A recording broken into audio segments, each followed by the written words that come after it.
নমস্কাৰ ফটোশ্বপত কেনেকৈ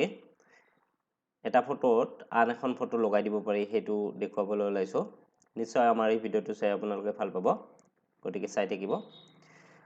ইয়াত লেছো টুল আছে এই লেছো টুল ব্যৱহাৰ কৰি আপুনি ফটো এখন যিখন মুখ বেলেগ এটা ফটোত লগাব বিচাৰিছে সেই মুখখন আপুনি এনেকৈ সিলেক্ট কৰি ল'ব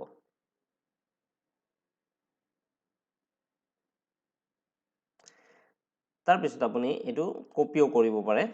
বা মুভ টুলেৰে আপুনি সেই পিকচাৰখনলৈ লৈ যাব পাৰে মই আপোনালোকক দেখুৱাৰ কাৰণে কপি পেষ্ট কৰিছো তাৰ পিছত এটো অকমান এডজাস্ট কৰিব লাগিব আপুনি কেনেকৈ এডজাস্ট যে চকুত চকু পেলাব পাৰিব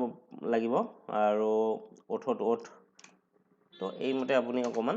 এডজাস্ট কৰি ল'ব এডজাস্ট কৰিবলৈ আপোনাৰ যদি অসুবিধা হৈছে আপুনি কি কৰিব উইন্ডো যেটো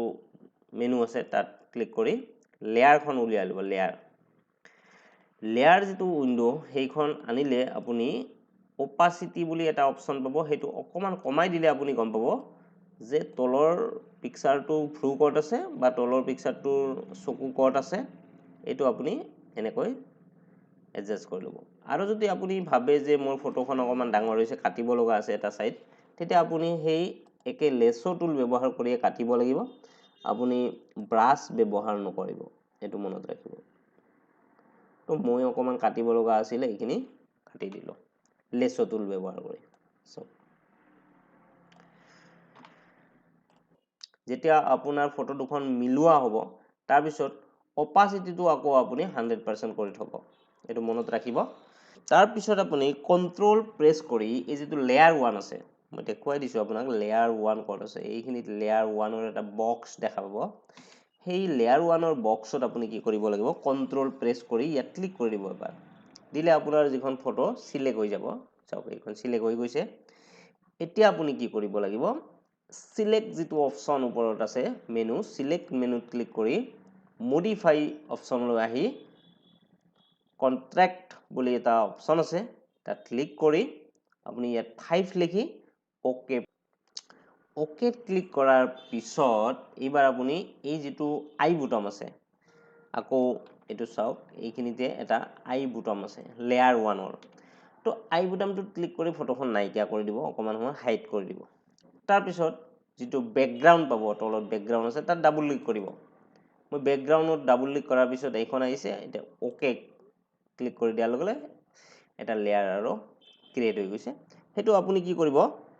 কিবোৰ্ডত ডিলিট প্ৰেছ কৰি এইখিনি ডিলিট কৰি দিব তাৰ পিছত আপুনি ওপৰৰ যেটো লেয়াৰ 1 ৰ আই বুটাম তাত ক্লিক কৰি পুনৰ ফটোখন দেখা কৰিব এতিয়া আপুনি এই লেয়াৰ 0 আৰু লেয়াৰ 1 এই দুটা শিফট প্ৰেছ কৰি সিলেক্ট কৰি লব দুখন সিলেক্ট হৈ গৈছে এতিয়া আপুনি এডিট মেনুলৈ গৈ ইয়াত অটো ব্লাইন্ড লেয়াৰ অপচন পাব তাত ক্লিক কৰিব আৰু এটা ষ্টেক ইমেজ বুলি ইয়াত ৰেডিও বুটাম আছে ইয়াত ক্লিক কৰিব তাৰ পিছত আপুনি ওকে ক্লিক কৰিব ওকে ক্লিক কৰাৰ কেই সেকেন্ড মানৰ ভিতৰত এই ফটোখন এনেকুৱা ধৰণে এডজাস্ট হৈ যাব চাওক এনেকুৱা ধৰণে মিলি গৈছে চাওক সম্পূৰ্ণ কালাৰ মিলি গৈছে